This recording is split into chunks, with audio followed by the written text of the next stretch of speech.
بسم اللہ الرحمن الرحیم۔ صرف 5 منٹ کا مدرسہ قرآن و حدیث کی روشنی میں 293واں دن 23 شوال المکرم۔ نمبر 1 اسلامی تاریخ۔ ام المؤمنین حضرت سودا رضی اللہ عنہا۔ حضرت سودا بنت زمعہ رضی اللہ عنہ قریش کے مشہور قبیلے عامر بن لؤی سے تعلق رکھتی تھی۔ ان کا پہلا نکاح حضرت سکران بن عمرو سے ہوا۔ وہ نبوت کے شروع زمانے ہی میں مسلمان ہو گئی تھی اور اپنے شوہر کے ساتھ حبشہ کی دوسری ہجرت فرمائی۔ ان سے عبد الرحمن نامی ایک لڑکا پیدا ہوا۔ پھر کئی سال بعد مکہ لوٹی تو ان کے شوہر کا انتقال ہو گیا۔ حضور صلی اللہ علیہ وسلم نے حضرت خدیجہ رضی اللہ عنہ کی وفات کے بعد سن 10 نبوی میں حضرت سودا رضی اللہ عنہ سے نکاح فرمایا، لیکن ان سے کوئی اولاد نہیں ہوئی۔ وہ سخاوت و قیاسی میں ممتاز مقام رکھتی تھی۔ حضرت عمر رضی اللہ عنہ نے ان کے پاس درہموں سے بھری ایک تھیلی بھیجی تو ام المؤمنین حضرت سودا رضی اللہ عنہ نے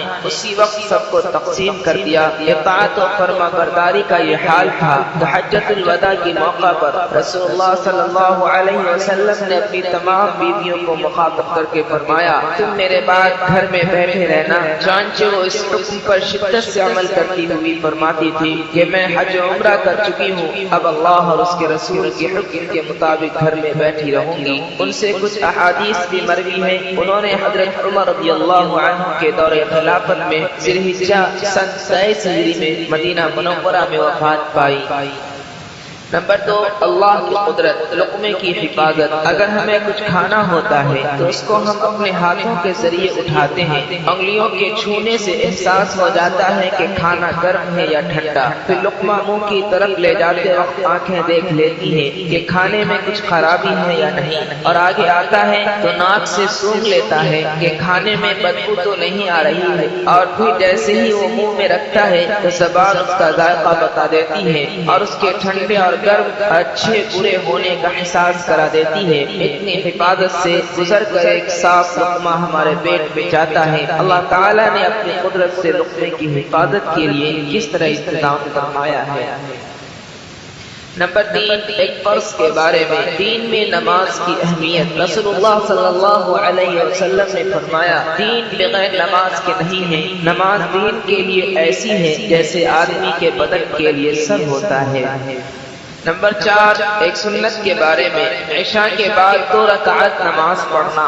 حضرت عبداللہ بن عمر رضی اللہ عنہ بیان فرماتے ہیں کہ میں نے رسول اللہ صلی اللہ علیہ وسلم کے ساتھ عشاء کی فرض نماز کے بعد 2 رکعت سنت پڑھی ہے۔ عشاء کی نماز کے بعد فطر سے پہلے 2 رکعت نماز پڑھنا سنت مؤکدہ ہے۔ نمبر 5 ایک اہم عمل کی فضیلت، صدقہ سے شیطان کی شکست۔ رسول اللہ صلی اللہ علیہ وسلم نے فرمایا، جب کوئی شخص کسی چیز کو صدقہ میں نکال دیتا ہے تو 70 شیطانوں کے جبڑے ٹوٹ جاتے ہیں۔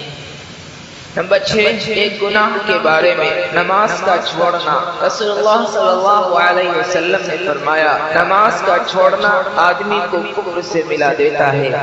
نمبر 7 دنیا کے بارے میں، دنیا کھول دی جائے گی۔ رسول اللہ صلی اللہ علیہ وسلم نے فرمایا، ان قریب دنیا کی دولت تم پر کھول دی جائے گی، یہاں تک کہ تم اپنے گھروں کو اس طرح آراستہ کرو گے جیسے کعبہ شریف کو آراستہ کیا جاتا ہے۔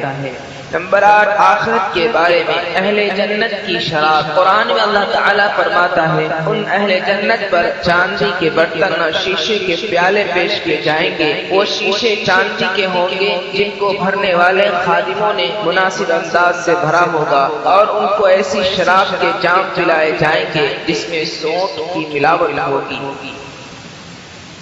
نمبر 9 طب نبوی سے علاج، برنی کھجور سے علاج۔ رسول اللہ صلی اللہ علیہ وسلم نے فرمایا، تمہاری کھجوروں میں بہترین کھجور برنی ہے، اور وہ ایسی دوا ہے جس میں کوئی نقصان نہیں۔